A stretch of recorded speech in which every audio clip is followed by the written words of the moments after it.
হযরত কায়েব সাহেব রহমতুল্লাহ আলাইহির সাথে অনেক মোহাব্বত আব্বাজানের ছিল।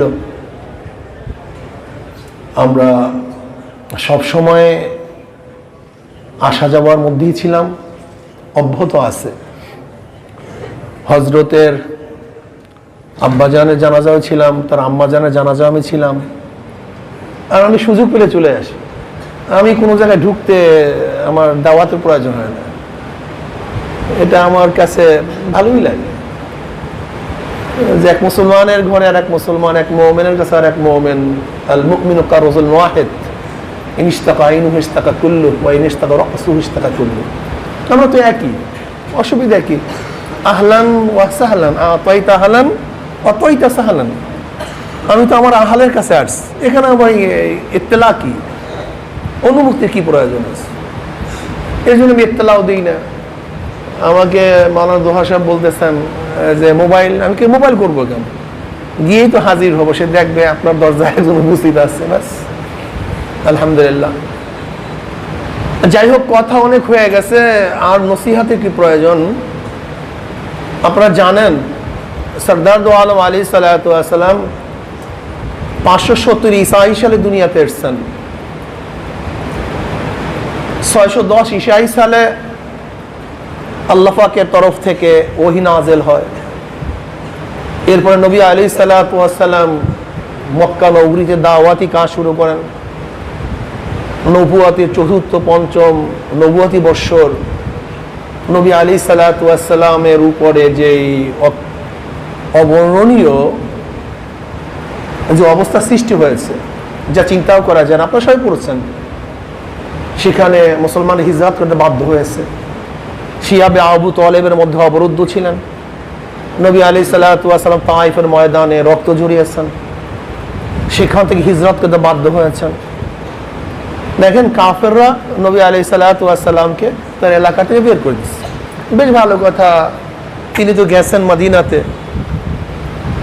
সেখানে তোমার কাজটা কি? না, কাফেররা মদিনা থাকতে দিবে না। টেরোরিজমের অবস্থা নাকি, সন্ত্রাসবাদ কারা আমরা অনেকেই জানি না। সে আবু জেহেল নবী আলাইহিস সালাতু ওয়াস সালাম আক্রমণ করলেন কোথায় গিয়ে? বদরে, দ্বিতীয় হিজরিতে। অথচ আমাদের কাছে টেরোরিস্ট বলে, টেরোরিজম বলে, আমরা নাকি সন্ত্রাসবাদ, সন্ত্রাসী। অথচ আবু জেহেল্লা সেখানে গেছে, বের করে দিয়েছে আবার নবীকে, আবার আক্রমণ করতে গেছে এই গ্রুপ, এই কাফের গোষ্ঠী দ্বিতীয় হিজরিতে। তৃতীয় হিজরিতে আবারও উহুদের ময়দানে আবারও গেছে ওরা। চতুর্থ হিজরিতে বদরের সোগরা, পঞ্চম হিজরিতে আবারও খন্দকের যুদ্ধ, সেখানে আবারও গেছে। ষষ্ঠ হিজরিতে নবী আলাইহিস সালাতু ওয়াস সালাম স্বপ্নের মাধ্যমে তিনি যাবেন হজ করার জন্য, সেখানে বাধা সৃষ্টি করছে, হুদায়বিয়া সন্ধি হয়েছে। সপ্তম হিজরিতে খায়বারের যুদ্ধ, অষ্টম হিজরিতে ফতে মক্কা, দশম হিজরিতে বিদায় হজ, 11 হিজরিতে দুনিয়ার থেকে আমার নবী বিদায় হয়ে গেছেন। সরদার দো আলম আলাইহিস সালাতু ওয়াস সালাম এই দিনের দাওয়াত দিতে গিয়ে যে কষ্টগুলি করছেন তার কোনো শেষ নাই, কোনো সীমা নাই। জাজিরাতুল আরবের মধ্য থেকে ইসলাম মোটামুটি বাইরে বের হওয়া শুরু হয়েছে। হযরত আবু বকর সিদ্দিক রাদিয়াল্লাহু তাআলা মাত্র 18 মাস ক্ষমতায় ছিলেন, তিনি দুনিয়ার থেকে বিদায় হয়ে গেছেন। এই 18 মাসের মধ্যে সমস্যা কোনো শেষ নেই। নবী আলাইহিস সালাতু ওয়াস সালাম দুনিয়া থেকে বিদায় হওয়ার পরে তার পবিত্র দেহ মোবারক কোন জায়গায় দাফন করবে ইখতিলাফ শুরু হয়ে গেছে। কেউ বলে মক্কা, কেউ বলে মদিনায়, কেউ বলে বাইতুল মুকাদ্দাস। আবু বকর সিদ্দিক রাদিয়াল্লাহু বললেন, না, নবীরা যেখানে দুনিয়া থেকে বিদায় হয় সেখানেই তাদের দাফন করতে হয়। ইখতিলাফ শেষ।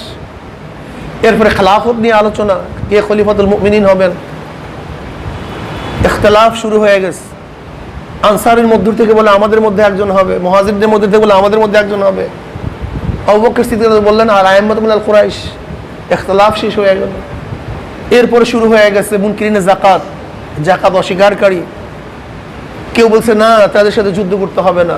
আবু বকর রাদিয়াল্লাহু বললেন না, নবী আলাইহিস সালাতু ওয়াস জমানায় যারা উটের সাথে রশিকেও যাকাত দিতে, সে অস্বীকার করলে তাদের বিরুদ্ধে আমরা যুদ্ধ করব।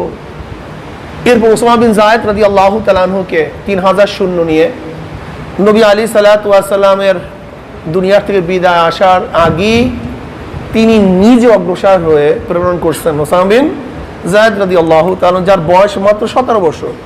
প্রতিমধ্যে শুনলেন নবী দুনিয়াতে বিদায় হয়ে গেছে, আবার ফিরে আসছেন।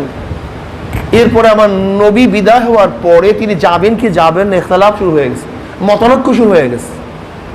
আবু বকর রাদিয়াল্লাহু বললেন, না, নবী আলাইহিস সালাতু ওয়াস সালাম যাকে প্রেরণ করছেন আমি অবশ্যই তাকে প্রেরণ করব। সাহাবারা বলছেন, না, বড় কোনো যোদ্ধাকে দেন, ওমর ইবনে খাত্তাবকে দেন, আলীউল মুর্তজাকে দেন, খালিদ বিন ওলীদের মতো যোদ্ধাদেরকে দেন।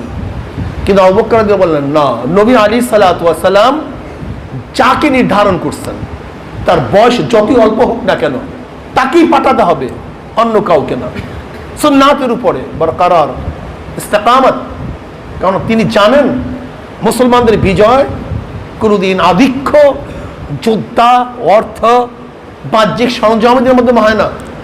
মুসলমানদের বিজয় সবসময় আল্লাহ পাকের রহমতের মাধ্যমে হয়। আবু বকর জানতেন, এর জন্য তিনি কি বলছেন, না, অন্য কাউকে না, তাকেই প্রেরণ করতে হবে। ব্যাস, এরপর কি হলো, মুসলমান কাজ্জাব মিথ্যা নবুয়ত দাবি করছে ইয়ামামার মধ্যে। সেখানে আবু বকর রাদিয়াল্লাহু তাআলা সৈন্য প্রেরণ করলেন, মুসলমানরা শহীদ হলো, শয়তান দুনিয়া থেকে বিদায় হয়ে গেছে, আবু বকর দুনিয়াতে বিদায় হয়ে গেল, মাত্র 18 মাস। কিন্তু ঝামেলার কোনো শেষ ছিল না। কিন্তু তিনি ভিত্তি স্থাপন করছে, প্রত্যেকটা খুঁটাকে মজবুত করছে। আবু বকর রাদিয়াল্লাহু তাআলা যদিও খেলাফতের আমলে বিজয় বেশি করতে পারেন নাই, কিন্তু খুঁটি মজবুত করে ফেলছেন, ভিত্তি স্থাপন করছেন, উসুল ঠিক করছেন, মূলনীতি ঠিক করছেন। ওমর ইবনে খাত্তাব রাদিয়াল্লাহু আসছেন, এরপর বিজয়ের পালা শুরু হয়ে গেছে। মাত্র 10 বছর 6 মাস 5 দিন 6 দিন এরকম, বাস অর্ধ জাহানের বাদশা, অর্ধ জাহানের বাদশা। এরপর ওসমান গনি রাদিয়াল্লাহু তাআলা আনহু, আলীউল মুর্তজা রাদিয়াল্লাহু তাআলা আনহু। কিন্তু মুসলমানদেরকে ধ্বংস করার একমাত্র পন্থা পদ্ধতি কি ছিল?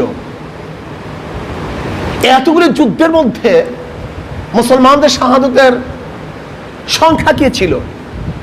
অথচ আলীউল মুর্তজা রাদিয়াল্লাহু তাআলা জমানায় জঙ্গে জামালে 10,000 মুসলমান শহীদ হয়েছেন, 1-2 জন না, কতজন? তাও কারা? সাহাবী এবং তাবিঈন, অনেক উচ্চ পর্যায়ের। জঙ্গে সিফিনে 90,000 মুসলমান শাহাদাত বরণ করেছেন, 1-2 জন না, 90,000। তার মানে গোটা ইসলামের যুদ্ধে যত মুসলমান শাহাদাত বরণ করেছেন, শুধু জঙ্গে জামাল এবং জঙ্গে সিফিনে তার চেয়ে অনেক বেশি মুসলমান শহীদ হয়েছেন। কারণটা কি? শুধু একজন, আব্দুল্লাহ বিন সাবা। এই আব্দুল্লাহ বিন সাবা একজন ইহুদির চর। এই একা আব্দুল্লাহ বিন সাবার কারণে গোটা মুসলিম জাতি ধ্বংস হয়ে গেছে, শেষ হয়ে গেছে। 1-2 জন না। এই জঙ্গে সিফিনের পরের থেকে যে ইখতিলাফাত শুরু হয়ে গেছে, কিয়ামতের আগ পর্যন্ত ইখতিলাফ যাবে না। এই মুতাজিলি, মুআত্তিলি, জাবরিয়া, কাদরিয়া, শিয়া, আসনা ইশারাইয়া, এই যত ইখতিলাফাত, যত ফিরকা, খারিজি, রাফিজি, এই সব কিছু সূচনা জঙ্গে সিফিন থেকে। আজও চলতেছে, চলতে থাকবে। দেখেন, স্পেনের মধ্যে মুসলমানের শাসন ছিল 950 বছর, 950 বছর। কিন্তু আবু দাউদের কারণে গোটা স্পেন শেষ। মুসলমানের শাসন পাক মধ্যে ছিল 850, 900, 750 বছর, ঠিক না?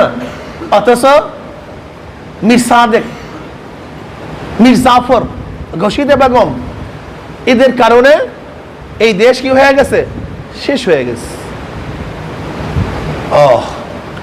আজকেও মুসলমানদের ইখতিলাফ চলতেছে, চলবে, থাকবে। এইটি হলো ওদের সবচেয়ে বড় হাতিয়ার। বিজাতিদের সবচেয়ে বড় হাতিয়ার, বড় অস্ত্র হলো আমাদের মধ্যে ডিভাইডেড। দেখেন, ইসলামের কিছু কাজ আছে যেগুলো স্বতন্ত্রভাবে করা যায়, স্বতন্ত্রভাবে করা যায়।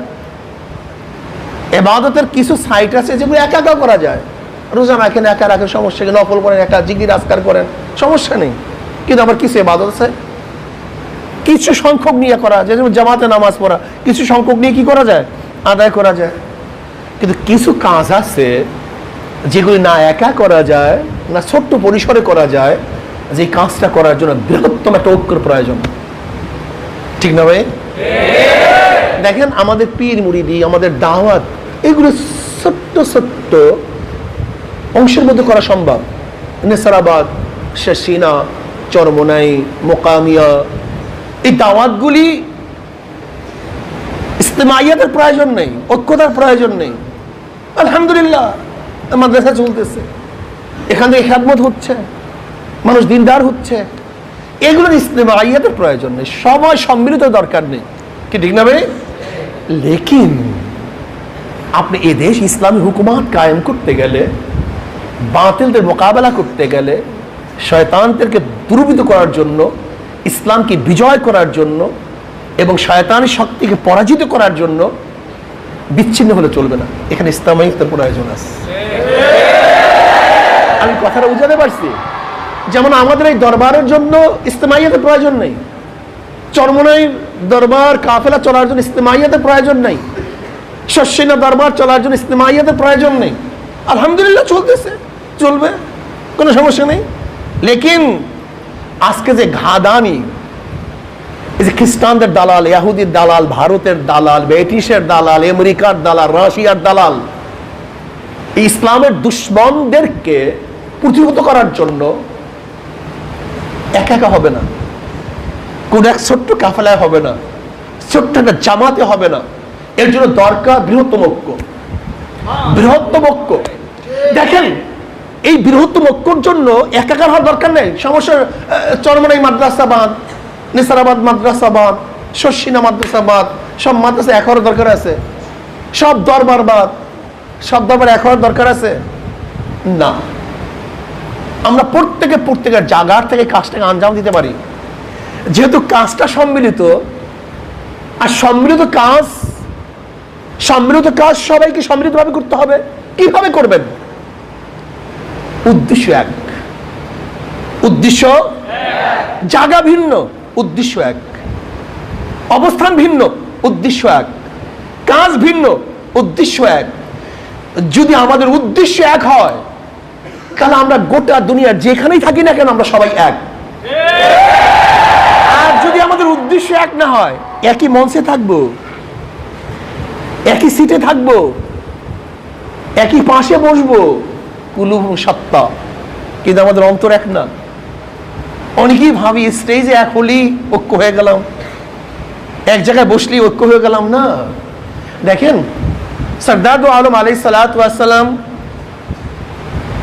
এবং আবু জেহেল তো একই জায়গায় ছিল, তারা এক না ভিন্ন? এক না ভিন্ন? ভিন্ন। আবু জেহেল এবং আমার নবী একই জায়গায় ছিলেন না, কিন্তু তারা এক না ভিন্ন? কিন্তু ওয়াইসকুরুর রহমাতুল্লাহ আলী ইয়ামানে ছিলেন, আমার নবী কোনোদিন দেখানো নাই। আমার নবী আর ওয়াইসকুরুর রহমাতুল্লাহ এক না ভিন্ন? কারণটা কি? উদ্দেশ্য এক। ঠিক আমরা গোটা দুনিয়ার যেখানেই থাকি না কেন, যদি কোনো এক বিষয়ের উপরে আমরা সবাই এক হয়ে যাই তাহলে আমরা সবাই এক। আমি এই কথা বলবো না যে নেসারাবাদ দরবারই থাকবে না, চরমোনাই দরবার থাকবে না, এই মাদ্রাসার দরকার নাই, না। আমরা প্রত্যেকের জায়গায় কাজ করতে থাকবো, প্রত্যেকের জায়গায় আমাদের দাওয়াতি মিশন চলতে থাকবে। কিন্তু যখনই সম্মিলিতভাবে কোনো কাজ করার প্রয়োজন, ঐক্য হওয়ার প্রয়োজন, তখন আমাদের ধাক্কাটা সবাই একত্রিত ভাবেই দিতে হবে। ভাই আপনি পাথর তুলবেন, এই ওয়েটটাকে তুলবেন কিভাবে? যেই পরিমাণে শক্তির প্রয়োজন, সেই পরিমাণে শক্তি প্রয়োগ না করলে সেখান থেকে উঠবে না। তাই বাতিলদেরকে তাদের জায়গার থেকে সরিয়ে দেওয়ার জন্য যেই প্রেসার ক্রিয়েট করতে হবে, যেইভাবে ধাক্কা দিতে হবে, সেই ধাক্কা না দেওয়া পর্যন্ত বাতিল শক্তি সেখান থেকে সরবে না, লড়বে না। এর জন্য আমাদের প্রয়োজন কি? এই যে ব্যাস আমরা প্রত্যেকের জায়গা থেকে আওয়াজ তুলবো। তোমরা 116 জন আলেমদের নাম লিস্টি করলা কেন? তোমরা 1000 মাদ্রাসাকে চিহ্নিত করলা কেন? আসলে ওরা 116 জন আলেমকে লিস্টি করে নেই, ওরা গোটা দুনিয়ার আলেম থেকে লিস্টি করেছে। ওরা 1000 মাদ্রাসাকে লিস্টি করে নেই, ওরা গোটা দুনিয়ার মাদ্রাসাকে লিস্টি করেছে। ওরা 116 জন আলেমকে অপমান করে, অপদস্থ করে নেই, ওটা গোটা দুনিয়ার আলেমদেরকে অপদস্থ এবং লাঞ্ছিত করেছে। চিন্তা করতে পারছেন এরা কারা? হ্যাঁ, কাজী আমি আমার তোলাবাদেরকে বলবো, ওলামায়ে কেরামদেরকে বলবো, ওয়াতাসিমু বিহাবলিল্লাহি জামিয়া ওয়ালা তাফাররাকু। কায়েদ সাহেব হুজুর চেষ্টা করেছেন, অনেক ওলামায়ে কেরাম চেষ্টা করেছেন। আমরা হতাশ হই নেই। হতাশ হব কেন? চেষ্টা চলতে থাকবে। অনেকে হতাশ হয়ে গেছে, পারি না, সম্ভব না, হবে না। আরে ভাই, হবে না সম্ভব না মানে কে ঐক্য হবে কে ঐক্য হবে না, এটা তোমার দায়িত্ব না। ঐক্য করার জন্য চেষ্টা করা আমার দায়িত্ব। ঐক্য হবে কি হবে না তোমার দায়িত্বই না। কি কথা ঠিক না? আমার কাজ এই কাজটা করার জন্য চেষ্টা করা, সাধনা করা। আস-সাইয়ু মিন্নি ওয়াল ইতমাউ মিনাল্লাহ। কাজী আমি সমস্ত ওলামাদেরকে বলবো, আজকে ঘাদানিরা ওরা আসলে আমাদেরকে জাগ্রত করছে, আমাদের সুপ্ত ঈমানকে জাগ্রত করছে, আমাদের সজাগ করে দিয়েছে। ইনশাআল্লাহ আমরা বিশ্বাস করি, আজও যদি বাংলাদেশের সমস্ত ওলামায়ে কেরাম নয়, সমস্ত ওলামাদের দরকার নেই, কিয়ত সংখ্যক ওলামায়ে কেরাম একত্রিত হয়ে যদি আমরা রাজপথে হুঙ্কার মারি, তাহলে ওরা দেশ থেকে পালাতে বাধ্য হবে ইনশাআল্লাহ। কিয়ত সংখ্যক, আমি বিশ্বাস করেন, হযরত বলেছেন সবাই দরকার নেই, কিয়ত কিছু অংশ, সবাই এক হবে না, হতে পারে না। আর আমাদের মধ্যে দুর্বলতা কি জানেন? অনেকেই বলবে সরকার কোনো কিছু করবে না, এটা আমলে নেয় নেই, তো এটা গ্রহণযোগ্যতা নেই, ব্যাস শেষ। কিন্তু আপনারা জানেন লিস্টটি কি জিনিস জানেন আপনি? বিশাল বই ছাপিয়েছে, 2200 পৃষ্ঠা ব্যাপী, 2200 পৃষ্ঠা, 1-2 পৃষ্ঠা না, 3000 টাকা মূল্য। আমরা নিয়ে আসছি, আমার নাম 4 নম্বরে, আমার ভাই 2 নম্বরে, সাজিদুর রহমান 2 নম্বরে, আর নুরুল ইসলাম উলিফুরি সাহেব দামাত বারকাতুহুম 1 নম্বরে, আমি সিরিয়ালে 4 নম্বরে আছি। দেখেন ওরা আমাদেরকে ভয় দিতে চায়, ভীতি সৃষ্টি করতে চায়। ভয় পেয়ে যাবো, লিস্টে দিছে দুদুকে তমুক। আমরা কি ভয় পাওয়ার জাতি কন্ত? যারা মৃত্যুর সাথে আলিঙ্গন করে, মৃত্যু তালাশ করে, মৃত্যু খোঁজ করে, কোথায় মৃত্যু আছে, কোথায় শহীদ হওয়া যায়, তাদেরকে মৃত্যুর ভয় দিয়ে কোনো লাভ নেই, আসলেও লাভ নেই। যারা সব সময় স্বপ্ন দেখে কখন ফাঁসিতে ঝুলি, তাদেরকে ফাঁসি রশি দেখিয়ে কোনো লাভ নেই। যারা সব সময় স্বপ্ন দেখে কোন যেন আবদ্ধ হয়ে যায়, তাদেরকে জেলের ভয় দেখিয়ে কোনো লাভ নেই। আমরা মৃত্যুর পরোয়া করি না, আমরা সবসময় আলিঙ্গন করতে চাই। ইয়া আইয়ুহাল্লাযীনা হাদু ইন যাআমতুম আন্নাকুম আউলিয়াউ লিল্লাহি মিন দুনিন নাসি ফাতামান্নাউল মাউতা ইন কুনতুম সালিকিন ওয়া লা ইয়াতামান্নাউনাহু আবাদান বিমা কদ্দামাত আইদিহিম আল্লাহু আলিমুম বিয-যালিমিন। ইহুদিরা মৃত্যুর ভয় করতে পারে, কিন্তু মুসলমান মৃত্যুর ভয় করতে পারে না। কাজে আসুন আমরা সবাই বৃহত্তম কাজে ঐক্যবদ্ধভাবে কাজ করব। আল্লাহ পাক আমাকে এবং আমাদের সবাইকে বৃহত্তম কাজে ঐক্য হওয়ার তৌফিক দান করেন, একে অপরের সাথে মিল মহাব্বত রাখার তৌফিক দান করেন। আল মুমিনু কারজুল ওয়াহিদ ইন ইশতাকা আইনুহু ইশতাকা কুল্লু ওয়া ইন ইশতাকা রাসু ইশতাকা কুল্লু। হুব্বু ফিল্লাহ বুগযু ফিল্লাহ। আমাদের মহাব্বত আল্লাহর জন্য, আমাদের শত্রুতাও আল্লাহর জন্য। কাজে আল্লাহ পাক আমাকে এবং আমাদের সবাইকে কবুল ও মঞ্জুর করে নেন, আমার হযরতকে কবুল করে নেন, আরো বেশি বেশি দ্বীনের খিদমত আঞ্জাম দেওয়ার তৌফিক আল্লাহ পাক আমাদের সবাইকে দান করেন, আর আমাদের সবার কলবকে আল্লাহ পাক এক করে দেন। আমিন। সুবহানাকাল্লাহুম্মা বিহামদিকা আশহাদু আল্লা ইলাহা ইল্লা আনতা আস্তাগফিরুকা ওয়া আতুবু ইলাইক।